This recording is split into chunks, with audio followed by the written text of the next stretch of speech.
Napilok. Noong August 15. August 15. Eh, ano pala ngayon eh? August. Ay, hindi, August. Ano pala? Ilang araw pa lang? Nakakuha sila.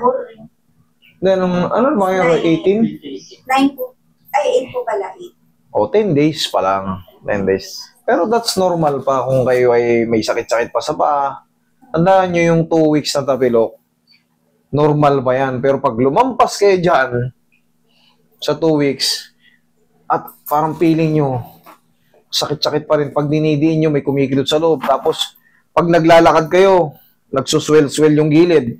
Ibig sabihin nun, dapat nyo na ipa-adjust. Pero kung 2 weeks, kaya ng bote yan. Butihin nyo lang. Ganon-ganon ninyo ng bote. Pero pag kaya yun nga, pag hindi nawala ng 2 weeks, ako na ang sagot dyan. Okay? Para alam nyo lang din. Para hindi kayo natataranta. Ano ba to? 1 linggo na masakit. Normal pa lang yan. Itinapilok mo eh. Hintayin mo mag 2 weeks. Okay? Tingin mo na lang mo. Tingnan natin. Pero syempre, ayan, katulad yan. May pasa pa. Higa, patagilid. Ay, higa, patagilid, tihaya. Tihaya. Pero madali lang yan eh. Kahit nga nakapikit, kaya ko yan eh. Pero syempre, kayo kasing mga walang knowledge pa dyan. Higa ka, ma'am. Kayong mga walang knowledge dito, medyo alarming. Baka hindi na to, baka maglaman na to. Baka maglaman na. Baka lalong di na ako makalakad ng sabi nila kahapon, kaya medyo alarma kami. Baka hindi na ako makalakad ng pang-sexy walk nito. Palagi nang gano'n. Hindi. Tandaan nyo, 2 weeks. 2 weeks. Okay. Pero ito kasi, ang daming trauma nang inabot. Mukhang malakas yung pagkakaano. Or, niyelo nyo. Opo, ninano namin ng ice. Yes, no? Tandaan, pwede naman mag-ice. No, hanggang dito yung, no, hanggang dito mga pasa. Ganun na yung pasa. Buong palibot. Po. Okay na yun, hindi pa rin nawawala yung pasa. Mas malala pa po yan last week, kaya lang napilitan lang siyang. Ganito ang mangyayari dyan. Pwede naman mag-yelo. Yung unang araw na tapilo kayo, pwede kayo mag-yelo dyan. Pero sa mga susunod na araw, yung following days, 3 araw na, 4 na araw, 5 araw na, niyelo nyo pa rin. Mangingilo yung buto nyo, lalo lang sasakit. Ang pinaka-the best dyan, pau. Haplusin nyo ng pau, tapos bandage nyo, i-compress nyo. Pag matutulog kayo, ang tamang elevation ng paa is kasama yung likod ng tuhod. Yan ang tamang elevation. Pag matutulog. Yan, pag ganyan ang tamang elevation. Okay. Kung sakaling, yung, syempre, magmamagay, malaking baga, iganyan nyo lang. Okay? Normal pa pala yan. Normal pa yan. Hindi masyado kayong kinakabahan. Pero ito, madali lang namin ayusin to. Maganda na rin na, at least, nakapunta kayo doon. Nalaman nyo kung, at least wala na kayong dapat ikapanik. Okay? Pero ito, namamaga pa, magbaon ka ng 3 kilong lakas sa loob. Sisingaw to eh. Ayan, may may pasa pa. Ayan, may mga buong dugo pa sa ilalim. Ayan po, hanggang dito nga. Ayan, bawat daliri. Oo. May mga... Tinatakot ko bakit yung mga pasa. Pataas ng sa daliri niya. Wala yan, relax lang, madam. Huwag mo lalabanan. Yan, lambutan mo lang. Sisingaw lang ito ng konti. Huwag mo lalabanan kahit anong mangyari. Yan.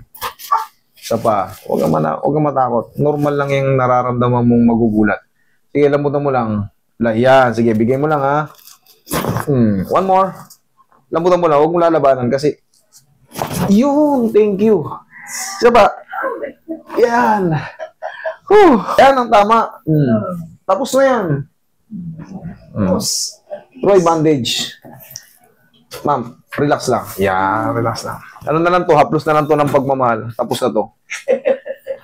Para mag-fade na rin yan, Yan, yung mga pasa. Kita mo. Pasa nga po. Iba't kaya ganyan. Dugong-dugo pa eh. Hindi, syempre, niyelo nyo eh. Pag niyelo nyo, mape-preserve, makikita talaga yun. Pero normal lang yun. Normal lang yun. Normal lang yun. Ang pinaka-the best na paggamit nga ng yelo is yung unang araw na natapilo kayo. Yun ang pinaka-the best. Namin inano nung first day niya. Inano namin. Wag na yung mga second day, third day. Ilan nga yung mga athlete sa court pa lang, napilay. Nilulublog na kagad nila sa yelo, buong ice chest, ay yung laman ng parang ice box. Lubog ang paron. Ganun lang. Diba ba? Ito, hindi, normal lang yan kung may pain pa kasi nga, under swelling. Pero, in a few days, wash out na yan. May swelling eh. Ano po ba yung naiipit yung ugat? Ganun po ba yun? Na hyperextend yung mga ligaments nito. Ngayon, pagka siyempre under swelling, siyempre yung mga iba pang mga tissue, iba pang mga ugat-ugat, mga blood vessel, magkakaroon din ng swelling. Naiipit yun. Kaya ganun. Pero pag napakawalan, kaya naman na ano yung kasi tumatagal na ganun pa rin kasi nga nagbabago yung joint. Yun ang trabaho namin, ibalik yung joint. Pero gaya nga ng sabi ko sa inyo, 1 linggo pa lang, normal pa yan. 2 linggo ang hindi na normal. Pag lumampas kayo 2 linggo, hindi. Tandaan nyo, botehin nyo. Yun yung mga old traditional na ginagawa ng Pilipino. Pag natapilok, bote. Pag di na kaya ng bote, ako na. Pero kailangan 2 linggo. 1 linggo, wala pa yan. Masyado kayong ninervous kayo. Siyempre, babae to, wala kayong knowledge sa ganito.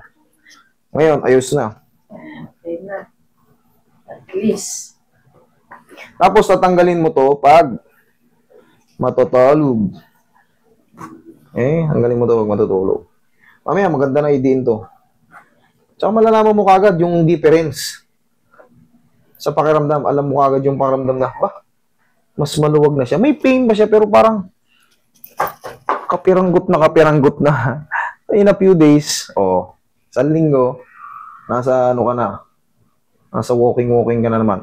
Try mo. So, yung mga bata bang may scoliosis, maaano pa yun? Mamaya, sige, ano? Ha? Tatawa-tawa ka. Ayos na, kaya na idin. Sabi ko sa'yo. Para lang nagdahilan. Isang tunog lang, 2 tunog. Tapos. Okay?